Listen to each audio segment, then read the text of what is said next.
ainda não tinha visto nessa temporada. Aquela subida ali pelo lado direito, né, como o Raed mostrou ali, o lateral ajudava muito. O camisa 10 estava caindo por ali. Qual o nome? Catanho, o 10, estava muito bem. Alfonso era o lateral. Eu acho que a volta do Cebolinha por ali não estava sendo tão efetiva e é claro que a gente vai falar da atuação do Vinha, né? Não foi bem, principalmente pela contratação e muita gente dando como certeza, né? O Vinha chega para ser titular porque casa muito, muito melhor com o estilo do Tite, defensivamente ele é melhor. Aí tem... até meu dedinho, eu tava nessa galera. Mas a gente tem que ter calma. Primeiro que ele não vem jogando como titular, né? Ele não está com aquele ritmo de jogo ideal. Segundo, jogo na altitude. Terceiro, que o Flamengo todo jogou mal. Se eu pegar o jogo do Pulgar, ele também não pode ser titular. Se for olhar por esse jogo, quem não pode ser titular, quase ninguém pode ser titular. Então, talvez o Arrascaeta vai ser titular, o Bruno Henrique vai ganhar a vaga, o Cebolinha tem que sair. Então, a gente tem que tomar essa calma. Então, eu acho que às vezes ele ficou muito exposto, às vezes contra uma dupla que caía pelo lado dele, mas realmente ele não foi bem, tomou dribles fácil, lá na frente perdeu aquele gol logo no começo. Enfim, não foi um jogo bom do Vinha, mas, de novo, o Flamengo como um todo. O Pulgar também ficou sentado no lance do gol, um lance que ele erra na saída, né? A gente pode discutir o passe do Rossi ali por dentro, mas foi no pé dele, certinho, ele domina mal, e o Vinha já tinha se mandado, né, para receber um lance de ataque, o Flamengo com um a mais. Ele domina mal, aí quando ele vai tentar recuperar, dá um bote assim que... Assim, completamente errado, não faz nenhum sentido aquele carrinho ali. Ele foi, não sei se é porque ele mesmo tinha errado, né? Ele quis mostrar uma vontade a mais, mas assim, ele dá um carrinho inexplicável, né? O Rivaldo, que é até uma homenagem, né, ao nosso grande Rivaldo que entrou no segundo tempo, dá um drible fácil, né? Nem se esforça, nem fingiu muito, ele só cortou para dentro, passou, igual uma vaca. O Pulgar assim deve estar deslizando até agora. E aí depois saiu o gol. Então, enfim, de novo, uma atuação ruim do Flamengo como um todo, mas eu acho que o principal, na minha opinião, principalmente depois da expulsão, foi querer mais. O Flamengo tem time para jogar fora de casa, na altitude, contra qualquer adversário e dominar. E não quis. Foi uma opção do Flamengo, e aí o jogo ficou naquele 1-0, vou segurar aqui, uma hora, uma falha, tomou o gol. A gente fala muito da questão defensiva, de como o Flamengo permitiu as chegadas do Milionários. Acho que tivesse um pouco mais de capricho do time mandante no primeiro tempo, o placar já teria sido aberto, como se tivesse do Vinha também. Mas na parte ofensiva do Flamengo, também não faltou, não deixou um pouco a desejar quando teve a bola? Acha que foi um pouco por causa da altitude ou porque o time não tinha inspiração?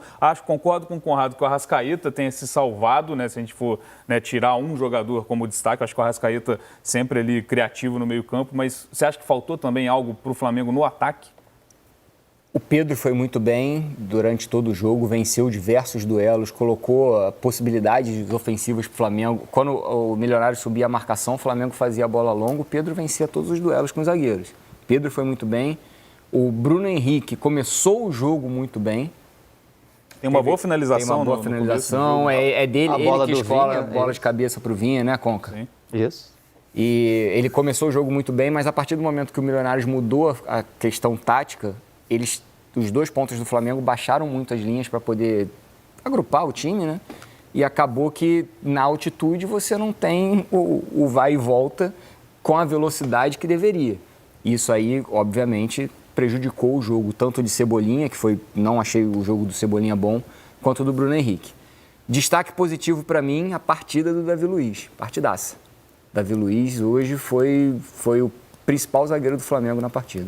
No final do primeiro tempo, ele dá um lançamento maravilhoso. O Bruno Henrique não domina tão bem, né? Na hora de ele tenta tocar para o meio, né? O Pedro e acaba errando. Mas assim, é um lance que, se ele domina bem, o segundo toque já é uma finalização no gol, né? Mas foi um lançamento do Davi Luiz, é o que a gente sabe, que o Flamengo sempre ganha quando tem o Davi Luiz em campo. É um zagueiro assim, que é muito acima da média na parte técnica. Essa dificuldade, digamos, né, do Flamengo na altitude não é uma novidade. A gente mostrou e tem aqui para mostrar novamente retrospecto do Flamengo, digamos assim, na altitude, principalmente acima de 2.500 metros, lembrando que hoje, né, o Flamengo jogou nessa altitude, não é considerado, nem no seu grupo, não é a maior altitude que o Flamengo vai enfrentar. O Bolívar joga a quase 4.000 metros de altitude, mais de 3.500 metros, mas em 15 jogos oficiais, né, que o Flamengo tem desde 81, acima de 2.500 metros de altitude, perdeu 7 jogos, ganhou 4... empatou outros 4 e perdeu 7, ou seja, 35%. A nossa arte ainda não está atualizada com o jogo de hoje. Porque teve o jogo de hoje, né? São a gente 15 jogos. Mostramos 14, mas tem a partida de hoje. Mas isso aí vale para... Não tem aqui os números, né? Mas provavelmente pegar todos os times brasileiros vai ser parecido. É difícil alguém ter um número alto na altitude. É muito difícil mesmo. Isso aí vai para futebol de seleções. A Bolívia, Mas quando mesmo joga nessa lá... altitude de hoje, que não é considerada assim tão significativa, Não é embora... tanto, mas é. eu vou- 2.600 metros. Vai perguntar pro jogador. Não é nada demais, então vem aqui jogar para você. É que a outra é pior ainda. Essa é ruim. A outra é pior, entendeu? Não quer dizer que essa seja tranquila. Faz diferença. A gente viu, o Red falou aqui da questão do vai e volta, do Cebolinha, é difícil. Eu acho até que a questão do Bruno Henrique, eu acho que ele mostrou, que eu acho que é importante para o Tite, ele foi bem nessa volta. A gente está falando aqui como mais lances foram criados pelo lado esquerdo da defesa do Flamengo. Eu acho que isso tem mais a ver com... tem muito a ver com a volta do Bruno Henrique e o Everton Cebolinha não voltando tão bem por outro lado. Eu acho que ele... Não posso afirmar isso, né? Mas parece que ele estava determinado a mostrar: Tite, eu vou bem na frente, mas eu consigo te ajudar aqui atrás também. Deu o carrinho no final, antes de sair, assim, teve uma substituição logo no final. Ele veio e voltou dando o carrinho atrás. Então, enfim, eu acho que a atitude atrapalha. Não tem... Você pegar essa numeração aí, essa porcentagem para quase todos os clubes brasileiros vai ser parecido. Por isso que, assim, pensando pro resultado, foi ótimo. Um empate fora de casa, é isso. Não é nada que coloque o Flamengo normal. em apuros. Eu acho que é grupo, mais a né? questão do desempenho mesmo, atualizado agora. Né? Corrigindo a nossa arte ali, com os 15 jogos, considerando a partida de hoje, claro, contra o Milionários, está lá o quarto empate, né, que foi o resultado de hoje. Já tinha 4 vitórias e 7 derrotas. Esse aproveitamento caiu ainda um pouquinho, né, de 35,7, agora de 35,5 com esse empate. Como você bem lembrou, ainda nessa fase de grupos a gente vai atualizar essa informação, porque o Flamengo vai enfrentar o Bolívar. O Conrado falou muito bem, a gente não está lá para sentir, né? Quem corre são os jogadores, quem perde o ar são os jogadores. Mas até que ponto esse jogo de hoje é uma espécie de choque de realidade para esse time do Flamengo, de pegar um time de Libertadores e sofrer mais do que vem sofrendo? Claro, o Flamengo sobra na temporada, a gente vem falando isso com frequência aqui. O Campeonato Carioca do Flamengo talvez seja o estadual nos mais recentes, onde a gente vê um time sobrar mais. Assim. Acho que o Flamengo não teve problemas para encaminhar esse título do Campeonato Carioca. Mas até que ponto é um choque de realidade também para ver, num nível mais acima, tem coisa para se corrigir ainda? Não acredito que seja um choque de realidade. O choque de realidade de hoje é o gol sofrido. Sim. O Flamengo não sofria gol. Hoje sofreu um gol de empate, um gol que custou 2 pontos numa classificação na primeira rodada da Libertadores. E é um gol, assim, lembrando, com um jogador a mais e com a área povoada de jogadores do Flamengo, né? A gente tem ali 6 jogadores do Flamengo, é um cruzamento onde não conseguem cortar. Para mim esse aí é o grande choque de realidade. É uma equipe que vai sofrer gols. E é legal que os jogadores saibam disso, que tem que... O anormal era ficar sem sofrer. Desculpa, pode falar. Conclua. Para mim, a questão é que, eu volto a falar, né? Eu acho que em determinados pontos o elenco ficou curto. Hoje o Varela sentiu, o Tite precisou colocar um volante da base como lateral direito. Ele quis poupar o Pedro como atacante de referência, ele não tinha nenhum outro jogador para ser o atacante de referência com as características que ele precisa para o centroavante lá. O cara que faz a parede, que recebe a bola alta, que é bola longa, que briga com o zagueiro.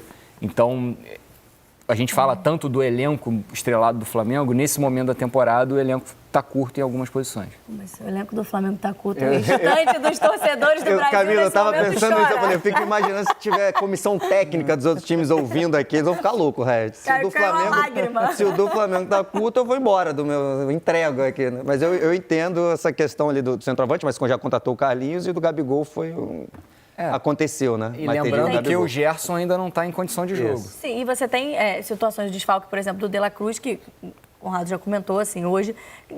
Assim, é claro que ele tem uma importância muito grande no time, mas você não ter o De La Cruz, para qualquer time, seria um desfalque absurdo pelo nível de jogador que é o De La Cruz. Mas, enfim, para o Flamengo hoje teve essa dificuldade, mas, de certa forma, as mudanças no time, né? Foram 4 mudanças aí no time que vinha sendo utilizado pelo Tite até aqui. Também tem um peso, imagino, até nesse equilíbrio que a gente falou, defensivamente, ofensivamente. É o trabalho que o Tite vai ter durante a temporada de trabalhar esse elenco, né? Sim, a junção de coisas, né, pro desempenho abaixo. De novo, o resultado, acho que o resultado é bom. Se pegasse antes do jogo começar, vai empatar. Enfim, Libertadores, fora de casa, tá ótimo. Mas o desempenho foi abaixo, de novo, lembrando, teve a expulsão no segundo tempo.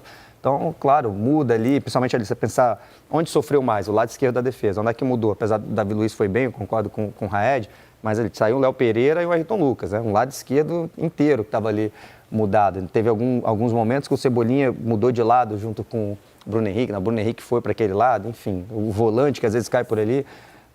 E sobre o gol sofrido, lembrar que foi um erro individual, né? O Flamengo estava ali tranquilo com a bola, o Pulgar dominou uma bola errada, e aí, enfim, todo mundo correndo errado para trás, desorganizado, ele toma o drible, o cara vem sozinho dentro da área, cruza e sai o gol. Mas, enfim, eu acho que também, sem também... Nem 8 nem 80, né? Não tem nenhum problema para o Flamengo, né? O Flamengo está bem demais, empatou fora, acho que não tem nenhum... Teve altitude. Até uma pergunta... O padrão, o normal, o esperado é o Flamengo continuar muito bem como vinha no Carioca. Lembrando, claro, o Campeonato Carioca, gente, tirando os 4 grandes, né, ao contrário do que o Tite falou no começo, ele mesmo se desculpou, né, é fraco o Campeonato Carioca. Só que o Flamengo enfrentou Vasco, enfrentou Botafogo, enfrentou Fluminense 2 vezes e foi bem assim também, equilibrado, defensivamente não sofreu. Então, assim, o Campeonato Carioca do Flamengo não foi só pegando baba, pelo contrário, pegou Vasco, Botafogo, Fluminense e foi bem. Então, acho que já tinha um bom norte, né, do que o trabalho estava sendo bem feito. Acho que não é agora na Libertadores que está vendo como é que o time é de verdade. Eu acho que isso eu não acho, não. Fazendo uma previsão do que vai ser o grupo, vocês acham que o jogo de hoje é o mais difícil? Acho que ou o Bolívar fora de casa pode ser o maior bicho-papão desse grupo para o Flamengo, que, claro, é favorito a passar em primeiro. É difícil. Por causa da altitude lá do Bolívia 1000 a mais. O jogador altitude do Milionários é melhor ainda do que o Bolívia, é melhor ainda que o do Milionários, né? De repente ele vai fazer mais diferença. Então, não sei, mas sim, é esse ou o do Bolívia, por causa da altitude. Concordo. Eu tenho que ver o Bolívar jogar primeiro para poder falar se... O time do Milionários é um time muito bem treinado, defende em 2 linhas de 4, tem um lateral direito muito forte, muita presença de ataque, ofensiva. Tem o meia, o camisa 10, o Catanho, muito bom jogador, organizador, organiza próximo da direita e cai para dentro. E uma dupla de ataque de muita força física. Eu gostei muito do time do Milionário. Agora eu preciso ver o Bolívar para poder falar se o Flamengo vai ter dificuldade. Com certeza, o jogador altitude do Bolívar vai ser um dificultador. Já estamos aqui no Telácio com os próximos jogos, né, do Flamengo nessa Libertadores. Segunda rodada, no dia 10 de abril, na semana que vem, é contra o Palestina em casa, no Maracanã. Esse jogo, devemos ter uma superioridade